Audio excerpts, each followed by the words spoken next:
and welcome back to my YouTube channel. If you are new here, my name is Hannah and I teach high school science in the wonderful Sunshine State and humid state of Florida.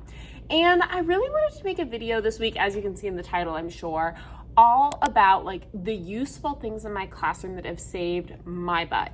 I know that I don't know, it's so hard, you guys, because coronavirus is obviously still a thing, so I know there's still a ton of unknowns for a lot of different people all across the world about school in the fall. What's going to happen? What's not going to happen? What's it going to look like? For us here in Florida, as of now, we are planning on opening plain Jane. It is what it is, just like any other school year, and kind of seeing how it goes. So that being said, I know a bunch of you guys as a first year teacher or really any year teacher, you might be shopping for your classroom or thinking about, are you gonna change anything in your classroom this year, stuff like that. So what I wanted to do is I'm like so tongue twisted, sorry you guys. I wanted to make a video where I walked you guys through my classroom and kind of showed you like this stuff was awesome and then this stuff kind of sucked. So basically that's all we're gonna do here at my desk, and I'm just gonna get up and kind of carry you guys around and give you a little tour of what works and what doesn't. So let's go. So when you first walk into the door, this is the view of my classroom. I just kind of wanted to give you guys like a good starting point so you could see where we're operating from. And that over there is my desk where we were just kind of doing our little intro. So the first thing in my classroom that has like really saved my butt is I posted my bathroom policy. Now this bathroom policy was something that was like a rule at my very first school I taught at, which, as you guys know, was a rural Title I, lots of behavior issues. So this was their exact bathroom policy and I love it and I've stuck to it. So you have to sign it in and out. So I always have this hanging clipboard here. Normally there's a piece of paper where the kids write the time they leave and then they write the time they come back. Obviously couldn't show you that paper. I don't allow them to go to the bathroom within the first or last 10 minutes of class, but you guys use your judgment. Obviously, if they're clinching, you gotta let them go or they look like they're gonna throw up. So like this is just more to avoid kids casually avoiding the bell ringer and notes. You can't be gone longer than 5 minutes. I mean, same thing, just use your best judgment. And then I have really weird block schedule, so you don't really need to worry about this. But how I try and do this, it's a goal for me this year to be better, is for when a kid raises their hand and gives me this symbol, I know what they're asking, and so I can just give them a nod yes, or be like, not now. And this way, it prevents like the cascade of bathroom trips, which high schoolers and middle schoolers love to do. A lot of kids will try and sneak by and you go, oh, wait, sign out. So always have a writing utensil ready to go. So that is definitely the first thing that has saved my butt. We don't have the hasses, that's from the old teacher.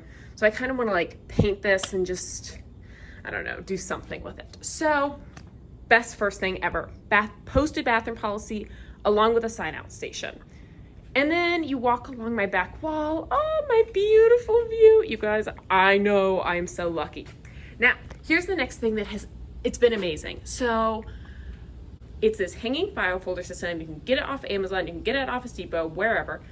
And I have it labeled 1 through 7 because I have 7 classes. And what I do is anytime I grade work, which I do once a week, if I grade third block's work, I would come and put it in here. And this way, it's not sitting on my desk, it's not in a big clump.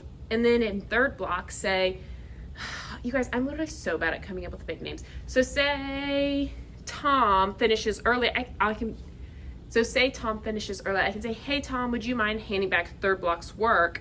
And then he has that work right there. He doesn't even need to go that far and he can just walk around. So that has been amazing. 10 out of 10 would buy. A lot of teachers were buying these last year and I was so influenced. I'm like, I don't know what I'll use it for, but I'm gonna buy it.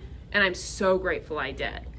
Okay, and then let's see where to next. Oh, another thing, I've loved this. I know not everyone has this luxury, but I'm trying to like back up so you can see it. I know not everyone has this luxury, but I have this bookshelf in here, and I actually took the time to buy milk crates with labels. They're kind of a mess now because of all the corona stuff. Some kids picked up their notebooks, some didn't, so excuse the mess, but labeled milk crates where the students can store their notebooks all year. So I found even my kids who are like my most organized or liked having their stuff with them, at all times, they still really enjoyed having their notebooks in here. So what my day would look like is all the kids would come in, immediately come to here, pull out their notebook, go sit down and do their bell ringer. So I have loved having a place for kids to permanently store their in-class notebook. And of course they're allowed to bring it home if they want, but also they're allowed to keep it here. And so that's also saved me from buying a lot of like spare paper. And then down there, I just have some miscellaneous textbooks that I've kept. Honestly, not that many of them are very useful to me right now, so I might go through that again and reassess after this year and maybe donate, but that's what this space says. And then again, I bought another hanging folder system, and this is actually for me. So you see a lot of teacher YouTubers having like a drawer system for their work, but this is where I store. So say Monday comes along and the kids do a non-renewable resource worksheet, bio does a photosynthesis worksheet.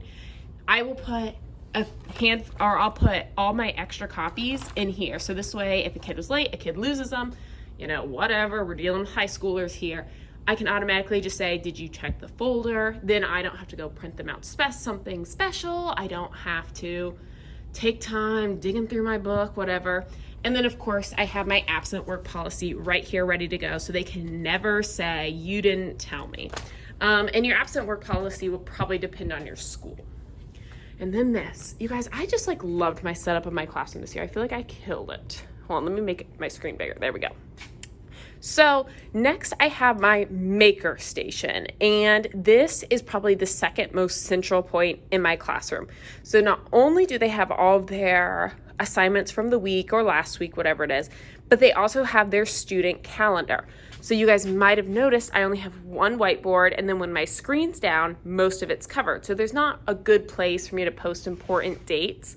So I always have this calendar up that I update, you know, as soon as necessary. Clearly haven't updated it since coronavirus because there's been no need to. But then I have my two most favorite things, my no name bin and my almost done bin. So my almost done bin has a folder for every single block, and I've loved that. So say second block, they finish like half their worksheets, so they can all come put their half finished worksheets in here, and then they just leave it. And then similar idea with the no name bin. I grade something, there's no name on it, I put it in there. A lot of teachers, including me when I first started, will magnet it to my whiteboard, but it just gets so messy. And like, honestly, I just don't like that. So I switched this no name bin, never looked back. I did post my levels of understanding. This is still something I'm hoping to incorporate into my classroom that I haven't quite incorporated yet, but I'm working on it, you know, going into my third year. And then of course I have my pencil sharpener, tape, stapler, hand sanitizer, scissors. Then I keep graph paper because I teach science. Then I have lined paper. And then in here I have printer paper, construction paper, stuff like that. And then down here, you'll see all these caddies. Now, if you've been watching me for a year or so, you binge some of my videos, I put my caddies on the worst, or on my like worst purchases list. And if I didn't have this specific organizer, my caddies would still be on this list. Pretty much useful to me personally, but I use them as storage bins. I labeled them with my Cricut, a bit extra, I know, but this way, if we're doing like a close reading assignment, the kids can come here, borrow a highlighter, get markers, whatever. And this has been awesome. You really have to stay on the kids to keep this area clean, but if you can, it really does make a world of difference. Okay, next best thing. Okay, this is the next thing that I really like. It's my Chromebook Cart, and I keep it right next to my maker station. Don't really know what to call that. I love it. And then on top here, of course, I just have more supplies that would go in the maker station, but obviously a ruler doesn't fit in a caddy. Then I have my turn-in bin, and what I do is, so first block comes in, they turn in all their work. When they leave, I just paper clip those sheets together. Second block comes in, turns in all the work, paper clip it together. And then when I go home on the weekends, because I grade on Sundays, I just carry my whole bin with me. And then this is normally where I put the copy of the assignment that they're doing. So if we're going to be doing, I don't know, a Hardy-Weinberg equation worksheet, I will have the blank version of that worksheet here. And then, so when the kids, I'll be like, okay, you can do your work. They all get up. They come get a copy of their worksheet. I don't hand the worksheets out. Honestly, just not my jam. And then they turn it in here. And so I love this. I love having a big space so they forget to write their name. They have a space that they can do that on. And yeah, I just think that's good. And I often find myself like standing here because it's perfect standing height and just like work. Next thing. Okay, here's the next thing. It's this. I bought this from Target as an entryway table back when I was in college, and I really like it. But what I would say is the most useful thing here is having all the books that I frequently use. Any book that I don't frequently use is either on the bottom shelf there, donated, or just not here. So I keep everything I frequently use, including these binders. So these binders are amazing. Let me just show you bios. I need to organize this one a touch because the Corona stuff made it all crazy. But basically what I do, let's see. Basically what I do is I lay out all my topics and then, oh my gosh, so much stuff in here. And then in there, I'll include like all the, wow, this section. Oh, this is the section that got interrupted by coronavirus. Okay, well, that's a bad section to look at. Hold on. Okay, so then I'll put like all the worksheets and like answer keys if I have them. Honestly, as a teacher, you kind of just know the content after a few years, so you don't even really need answer keys. And sometimes I'll include all their notes. And so this way, not only can I just like super quick grab something out of the binder that the kids might need that they miss, but I also have it from years prior and I can pull if like a sub's coming and I'm not doing anything different. The also other most important thing is this. And also some of those paper clipped together. These are, oopsies, upside down. These are all of my notes, and this was my planner this year. I'm switching to the Happy Planner. I'll get into that later, but for next year. But these are all my notes, and I keep all of them because I think it's great to reference. I think it's a great reference. I keep all my notes. This way you can provide it to a kid who was sick, reference it next year, pull them out when you're writing tests and quizzes. And then the worst thing I bought. You guys, these are so dang expensive, and I'm convinced they're a ripoff. I hated this. This is the plastic drawer system. A lot of teacher YouTubers will have it in rainbow. Look at this. It's wiggly. Oh wait, I just realized because that's a screw's loose. But nonetheless, the screws are always coming loose and the drawers are always like falling off. Like, no, this thing is terrible. I would not recommend buying it. I've organized it in a way that it's not something I have to access every day. It's like stuff that I only access once in a blue moon because I hate it that much. I do on top of it just keep some lotion because I hate having dry hands, and then I'll replenish this, but these are like my extra pencils. So if a kid's like, oh, Miss Healy, I forgot a pencil, I'll like look around and say, anyone got a pencil for Leah? No one's got a pencil for Leah. And then normally someone will give the pencil to Leah. But if not, I have those here. Never leave pencils out for the taking. Trust me. And then we get to my desk area. Hold on, let me make this a little bigger. There we go. I keep my monthly calendar here. I just changed it to July because that's the month we're in. And I make sure that this matches the kids' calendar over there, so I'm always staying up to date on stuff. I have my own personal Miss Healy stapler tape. You want to have your own. You want to have your own supplies. So like I have my nice stapler, my nice tape, my own personal pencil sharpener. I know it sounds silly, but yes. And then of course I have all of my pens. And then I have this. If you have been watching a lot of teacher YouTubers, you know what this is. It's the classroom doorbell. This is a great tool. I've seen a lot of different uses for it. Some teachers use it as an attention getter. Instead of saying, okay, rein it in. They just go, when you hear this, you need to be quiet. At the first school I taught it with all the behavior issues, this was not effective. At this school, I definitely think it would have been, but I just wasn't used to it yet. So it's something I'm kind of interested in trying again this year. I've also seen it for teachers doing like stations, rotating, like when you hear this, you rotate, or teachers who have a student ring this before like the 2 minutes before the bell rings, so she knows to wrap it up. And I just keep it Velcroed. And I just keep that Velcroed to this. And of course, more teacher supplies with me. Oh my gosh, how did I forget about you? I'm gonna put this on my worst and best purchases. This is amazing. So small, fits right in any pocket of any pants you're wearing. It's a laser pointer. Okay, I need to turn it on, but I bet the battery needs to be changed. Yeah, it does. But it's a little laser pointer, so like I'm talking at my desk changing slides, I can like point to something easy peasy. It also has slide changers, go forward, go back. So always keep that with my pens. My planner, necessary. And then let's see what else in my classroom. Oh, yes. Okay, hold on. I backed the camera up so you could see this. Another thing that I really like, and I find it helps with student motivation a lot, is having student work displays. So this is my ecology class. I need to finish that border. I know that was like a project that failed me this year. Environmental science work, biology work. And then I'll just showcase what I thought were a few pieces of really great work. I find that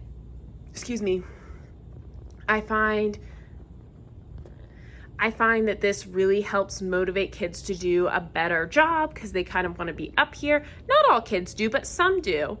And if it's something as easy as using a few magnets to put up some pieces of paper, why wouldn't you do it, is kind of my opinion. So yes, I choose to display work. It's also really great this way if like another teacher comes in or an admin comes in, like you automatically have great work displayed so they can see it. The kids who have it up feel proud of themselves. Kids want stuff to be up there. So I really love displaying kids' work. This is something I really got into my second year of teaching. This is something I totally missed my first year because I didn't have a space to do this. If I were to be in a classroom where I didn't have like so many magnetic surfaces, I would definitely take the time to create a work area. Now, the next thing I did, which is so important to me, is number one, I just put my schedule line up on the board. This doesn't really matter besides your like first week when you're trying to remember your schedule. This obviously won't be my schedule next year, which is kind of a bummer because I don't know if these things are gonna come up. The next thing that's so important to me are my Google Classroom codes. I keep them listed at all times. This way, you know, kid gets a new cell phone, whatever it is, the code is there. And then I keep a schedule in a place that I can see it at all times. You can see our schedule is kind of crazy with really crazy times. So I always keep that in an accessible location. And this is probably the last thing I'm going to show you guys because nothing else in here is like, so I would say that's kind of it. But this is the next and last thing. It's just a way for me to organize our daily schedule every single day. I write the date and then I write what we're doing for each subject. Really need to replace that washi tape. And then here I'll write any announcement. So you walk in January 7th, 2020. Ecology is doing notes, a crossword puzzle, Enviro's doing notes, Quizlet Live, Bio's doing a test, whatever. And then down here could say like turn in permission slips forms for whatever. So that's really, really great. I do start my bell ringer slide, which I'll always have displayed right there, with kind of what we're doing for the day, but it's really nice to have this. One last thing I do have, this would have been really relevant at my first school, not really relevant here, but I just found a piece of poster board that looked like a piece of lined paper and showed them how I want their paper to be written. But like I said, not really relevant here. And that's really it. And that's really it for how I have my classroom set up in ways that like really help me. Okay, hold on, let me show you one more thing. Obviously, you can set your classroom up however you want to, but I know as a first year teacher, I struggled a lot with like, I don't know, like you walk into your room and you're like, oh my gosh, this doesn't look like the other girls on YouTube. Like I know for me personally, everyone's different, but I know for me personally, a lot of the teacher YouTubers I I watched had a ton of built-in storage, which is so amazing, but I didn't have that. So it was kind of interesting figuring out how I was going to lay out my classroom versus how they had laid out theirs. But the last thing I want to show you was my teacher supply storage. So in here, oh my God, you guys, this is like proof of me being a shopaholic, is I store all my supplies. So it was really interesting because going from teaching at my first school where like the kids didn't even have pencils and papers to teaching at a school like this, the amount of supplies I like stocked up on was kind of extreme. It would have been necessary if I taught at that school again, but it wasn't really necessary here. But either way, I just stored everything. It's like all the highlighters I had ready. Oh my gosh. All the flashcards I had ready, and just stored it all in here. And I loved having that easy access all the time. You know the drill. Okay. But honestly, that is all, you guys. I really hope that you found this video helpful, enjoyable. I don't know. But I know I did spend a lot of time thinking about my classroom setup. So fingers crossed that it either works for you or you can find something that works for you. And if you haven't already, go ahead, subscribe, stick around, because I'll be posting more videos to try and help you guys get ready for your first year or your second year or whatever year you're getting ready for. Okay, I'll talk to you guys later. Bye, y'all.